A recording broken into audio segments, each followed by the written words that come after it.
Buenos días, son las 6 de la mañana en punto. Seguimos acompañándolos en Mañanas Blue, como siempre con la información, con el análisis y con la opinión.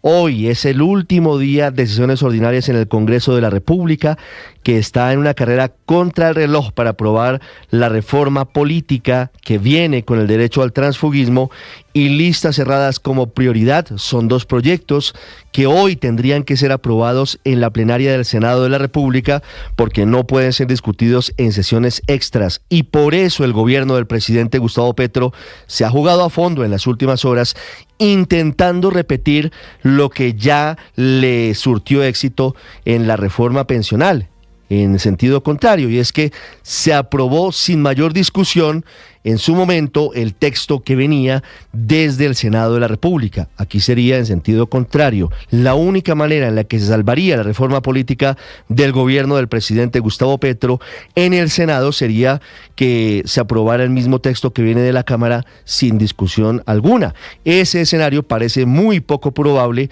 en un Congreso que además está bastante difícil para el presidente Gustavo Petro luego de la andanada del jefe del Estado en los últimos días, no solamente porque dijo que él rompía relaciones con las comisiones económicas, comisiones terceras y cuartas de Senado y Cámara, sino porque además, recuerden ustedes desde San Andrés, le dijo maldito Congreso por no haber aprobado su ley de financiamiento. Por diferentes motivos, los partidos y el gobierno quieren salvar esta reforma, que sería la única manera de tener algún balance positivo en esta legislatura. De una parte va la reforma política y de otro lado va el transfugismo. También pende de unir la reforma a la salud, que se podría hundir hoy, en el mejor de los casos, iría a sesiones extraordinarias. Solamente el ministro del Interior, Juan Fernando Cristo, convocó a la Cámara de Representantes para sesiones extras que irán del 17 al 19 de diciembre, intentando salvar la reforma a la salud, que en cualquier caso tendría que ser discutida después del mes de febrero en el Senado de la República. El gobierno evidentemente no tiene mayorías y enfrenta una situación inédita de fractura política que lo tiene contra las cuerdas. Ya les vamos a contar lo que se está jugando en estas horas in extremis. A propósito de política, el presidente Gustavo Petro sigue defendiendo al caído embajador en Tailandia, Daniel Mendoza, quien declinó el nombramiento alegando hasta última hora que los trinos y mensajes grotescos relacionados con pedofilia o machismo o violencia contra la mujer eran una creación literaria.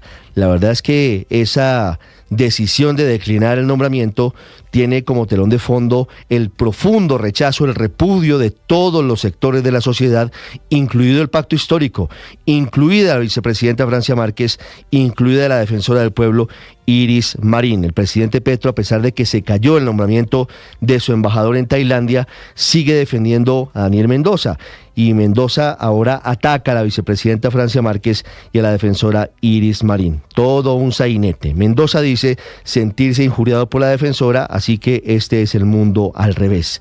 Mendoza cometió varios errores, nunca separó sus trinos personales de los que supuestamente eran sus personajes de ficción, nunca los encomilló, nunca dijo que esto era parte de una novela, y el segundo, como les decía, es que no atribuyó a sus personajes lo que él trinaba, que son los argumentos que ahora usa para defenderse. La verdad es que la única persona hoy notoria en Colombia que defiende a Daniel Mendoza, al impresentable Daniel Mendoza, es el presidente Gustavo Petro, que a propósito está hoy en México en visita oficial.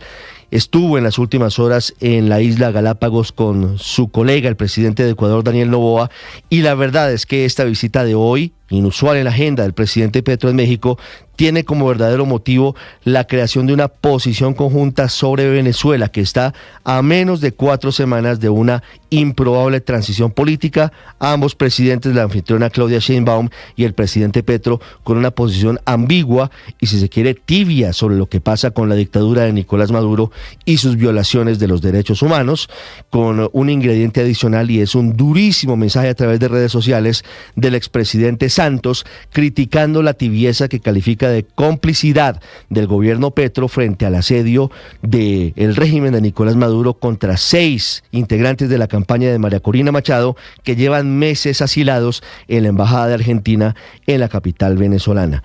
El presidente Santos además lanza una carga de profundidad contra Luis Gilberto Murillo, canciller de la República, muy cercano e integrante de su gobierno, a quien también califica con muy duras palabras por su silencio y el silencio de Colombia ante la OEA frente a esta nueva violación de los derechos humanos en Venezuela. En segundos hablaremos, por supuesto, del fútbol colombiano, hablaremos de las dos situaciones de este fin de semana, de la penosa actuación para muchos que ocurrió en el partido entre Unión Magdalena y Llaneros.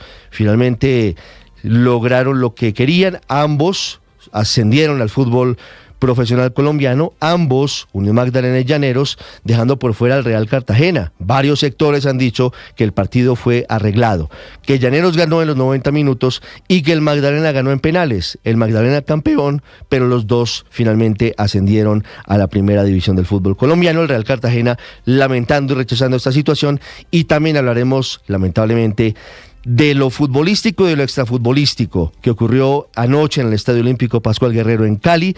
Un grupo de vándalos, de desadaptados que no deberían volver a entrar a un estadio de fútbol, decidieron interrumpir el partido que América empataba con Atlético Nacional por la final de la Copa Betplay.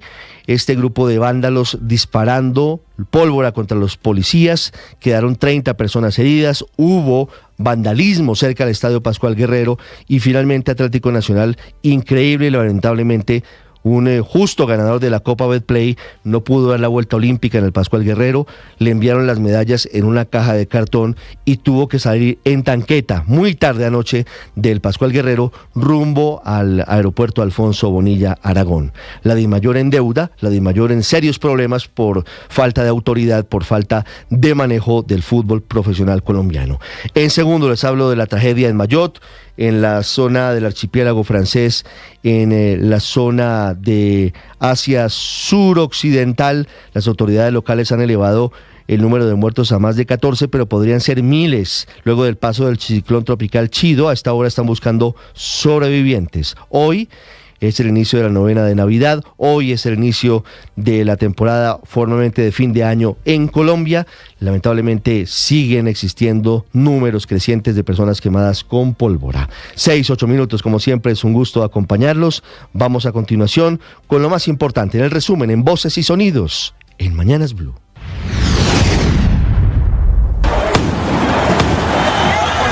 Sur se están metiendo los hinchas, derriban completamente las vallas de seguridad de enfrentamientos con la policía dentro del Estadio Olímpico Pascual Guerrero. Para el partido en este momento por los incidentes de la tribuna sur. Como Gabriel García Márquez en su libro Crónica de una muerte anunciada, toda la semana se sabía lo que iba a pasar. La final entre el América de Cali y el Atlético Nacional, disputada en el Estadio Pascual Guerrero en Cali, terminó en disturbios que acompañaron el encuentro. A los 85 minutos de juego, hinchas del América de Cali invadieron el terreno de juego, lo que obligó a suspender temporalmente el partido. El incidente de anoche deja preliminarmente un saldo de 30 personas heridas, entre ellas 3 integrantes de la Policía Nacional. Además, la alcaldía de Cali está ofreciendo 30 millones de pesos de recompensa por información que conduzca a los responsables de los desmanes ocurridos ayer en el estadio. Escuchamos al coronel Carlos Oviedo, comandante de la Policía de Cali. De manera preliminar, hay 3 policías lesionados que están siendo atendidos en un centro médico asistencial. También se presentaron daños materiales en el estadio. Y desde lo deportivo fue imposible para América de Cali levantar esta serie y después esta fiesta que pintaba al principio se termina empañando nuevamente por hechos vandálicos desde la tribuna sur, y lo más triste es que se tiraron la despedida de un grande como es Adrián Ramos. Disculpen, la verdad. Bueno, disculpen, no pudimos cumplirle. Bueno, disculpen. Por el lado de Nacional tuvieron que ser premiados en el camerino, salir en tanqueta del Estadio Olímpico Pascual Guerrero, pero de todas maneras así lo celebraron allí en el camerino del Pascual.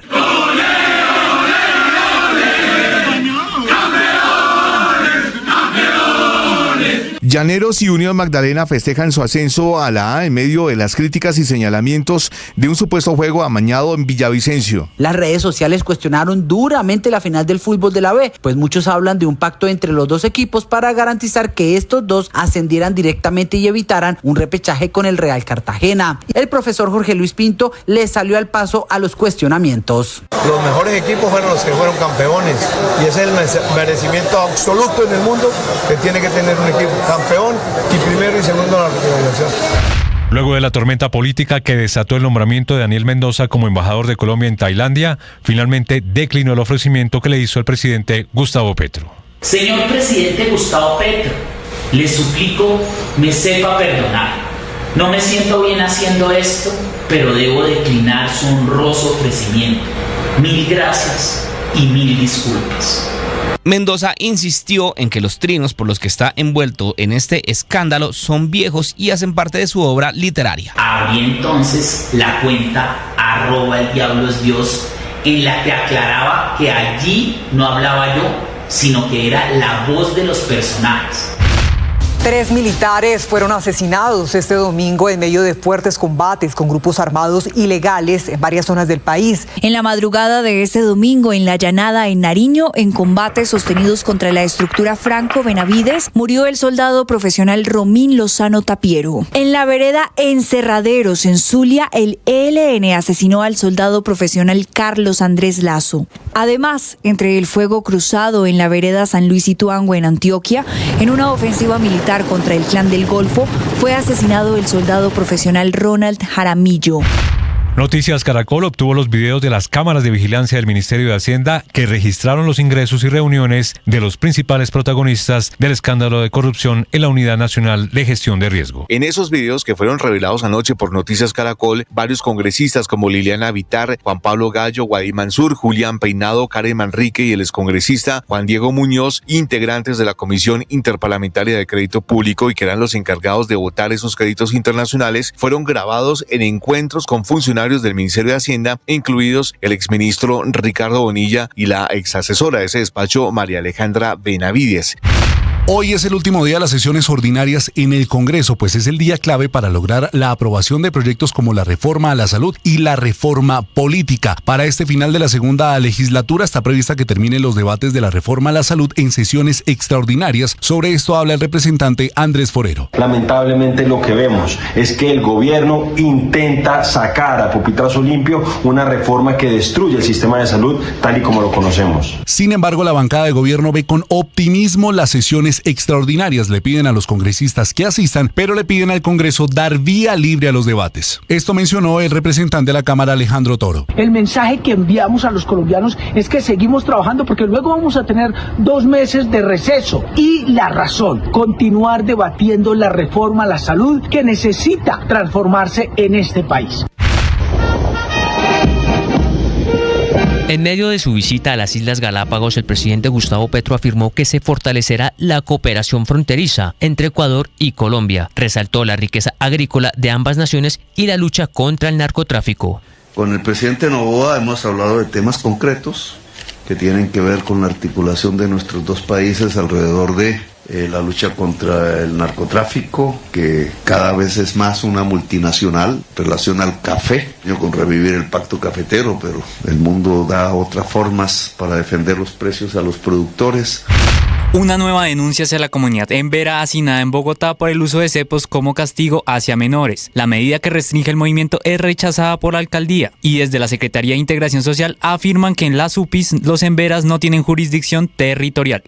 El Parque Nacional reabrirá hoy sus puertas al público luego de la salida de la comunidad emberá. La alcaldía culminó las labores de restauración de las instalaciones e instaló el alumbrado navideño. El alcalde Carlos Fernando Gala. Bueno, muy contentos de entregar esta primera fase de la intervención del parque. Viene una segunda fase que haremos a partir del año entrante, pero muy contentos de que podamos por lo menos dar un primer paso en recuperación de ese espacio que es patrimonio del Estado colombiano.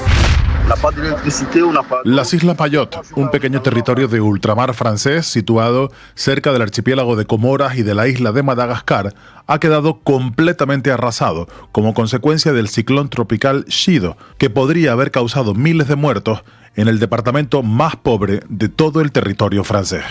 Israel anuncia que va a expandir los asentamientos de los Altos del Golán, territorio sirio capturado por Israel en la Guerra de los 6 días. El derecho internacional considera ilegal la ocupación de los Altos del Golán. La última noche de bombardeos israelíes además deja 69 muertos en Gaza. Los ataques aéreos también siguen golpeando Siria sin pausa, una semana después de la caída de Bashar al-Assad.